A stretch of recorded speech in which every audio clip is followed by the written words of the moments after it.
Congress party అభ్యర్థి దానం నాగేందర్ అన్నారు. బుధవారం ఎన్నికల రైమత్ నగర్ డివిజన్ శ్రీరామ్ నగర్లో నిర్వహించిన రోడ్ షోలో ఆయన మాట్లాడారు.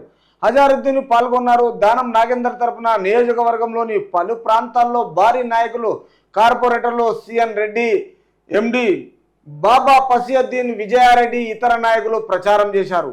సో ఎందుకంటే ఇప్పుడే కాదు, పీజీఆర్ ఉన్నప్పటి నుంచి స్టార్ట్ చేస్తే తెలంగాణ రాష్ట్రంలో ఇంతకుముందు ప్రీవియస్ రాజశేఖర రెడ్డి ఉన్నప్పుడు రాజశేఖర రెడ్డి ప్రథమ శిష్యుడిగా, పీజీఆర్ శిష్యుడిగా దానం నాగేందర్కు ఒక పేరుంది. ఆ పేరు ఉన్నది కాబట్టి ఆయనకి ఇప్పటి వరకు ఒక మేయర్గా తప్ప ఎప్పుడు ఓటమి లేదు. ఓటమి లేకుండా తెలంగాణ రాష్ట్ర ప్రజలను అనుసరించి ప్రతిసారి ఆయన చేసిన డెవలప్మెంట్లు రాష్ట్రపరంగా, తర్వాత ఆయన కాన్స్టిట్యున్సీకి రాష్ట్రంలో అందరినీ అనుకొని ప్రతి విషయంలో ఆలోచనలు చేసుకుంటా, తర్వాత మొత్తం ఇప్పుడున్న సికింద్రాబాద్ ఎంపీ గురించి కంటెంట్ చేస్తున్నాడు. తర్వాత ఆయనకున్న నియోజకవర్గ ప్రాంతాలకిన ఇక్కడ ఎమ్మెల్యే ఉన్న తర్వాత ఎమ్మెల్యే ఉంటే ఒక నియోజకవర్గానికే డెవలప్ అవుతుంది. అదే నేను ఎంపీనైతే నాకున్న మొత్తం నియోజకవర్గాలలో నేను అందరికీ ఇది డెవలప్ చేస్తా అనేసి అక్కడ అది పక్కకు పెట్టేసి తిరిగి మళ్ళీ ఈయన రోజుకు ఇన్ని ఎండలు ఉన్నా కానీ తిరిగి ఈయన కాంగ్రెస్ హయాంలోనే ఏది జరిగినా ఈరోజు స్టేట్ బైఫర్కేట్ అయినా, తర్వాత ఈరోజు నాగార్జున సాగర్ కట్టినా, శ్రీశైలం కట్టినా, ఆనకట్టలు కట్టినా, తర్వాత ఈరోజు ఒక బీదవానికి మంచి జరగాలన్నా, తర్వాత రైతులకు మంచి చేయాలన్నా, స్టూడెంట్లకు మంచి చేయాలన్నా, తర్వాత 1200 మంది బలిదానాలు వచ్చిన తర్వాత తెలంగాణ రాష్ట్రం ఏర్పడమైనా, తర్వాత పార్లమెంట్లో బిల్లు పెట్టడమైనా, ఈ అన్ని వ్యవహారాలలో ఇక్కడ ఉన్న పార్టీలో బీజేపీ ఎప్పుడు సహకరించలేదు తెలంగాణకు. తర్వాత బీఆర్ఎస్ పార్టీ నిర్లక్ష్యంతో 10 సంవత్సరాలు సంపాదించుకోనికి వచ్చింది.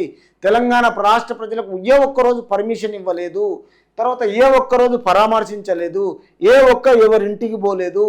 తిరిగి ఏంటంటే ఒక మహానుభావుడు, ఒక యోగి పండితుడు, తర్వాత ఒక గొప్ప పైనుంచి దిగొచ్చే మహానుభావుని స్టైల్లో 10 సంవత్సరాలు తెలంగాణ రాష్ట్రాన్ని పాలకవర్గం నుంచి సంపాదించుకొని ఈరోజు తెలంగాణ రాష్ట్ర ప్రజలను కేర్ చేయకుండా ఈ మధ్యన అసెంబ్లీ ఎన్నికలు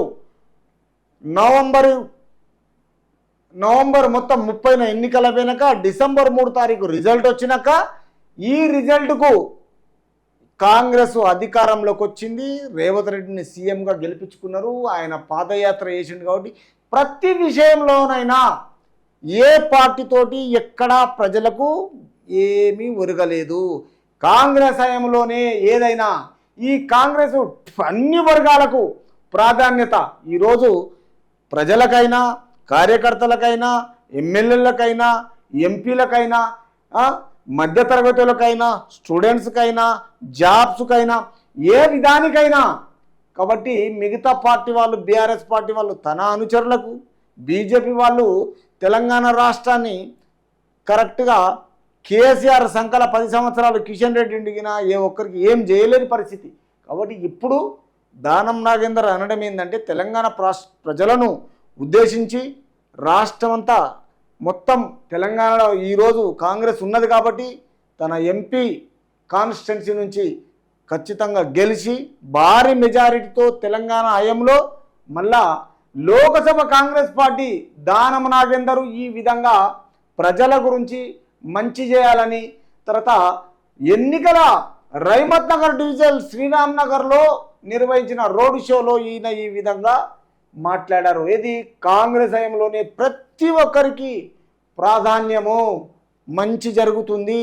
ఈరోజు ఏ పని చేయాలన్నా, ఈరోజు మధ్యతరగతుడైనా, డబ్బున్నవాడైనా, వ్యాపారస్తుడైనా, కాబట్టి మిగతా పార్టీలు ఏ ఒక్కరిని చూడలేదు. వాళ్ళకు అనుకూలంగా పెట్టుకున్నారు. కానీ కాంగ్రెస్ అట్లా కాదు. చట్టసభల్లో ఆలోచన చేస్తుంది, తర్వాత ప్రజల్లో ఆలోచన చేస్తున్నది, అన్ని ఓపెన్గా ప్రజలకు చూపిస్తుంది, ప్రజలు నచ్చేటట్టుగా పనిచేస్తుంది. కాంగ్రెస్ ప్రభుత్వానికి ఒక పేరుంది, దానికి విధి విధానం ఉన్నది.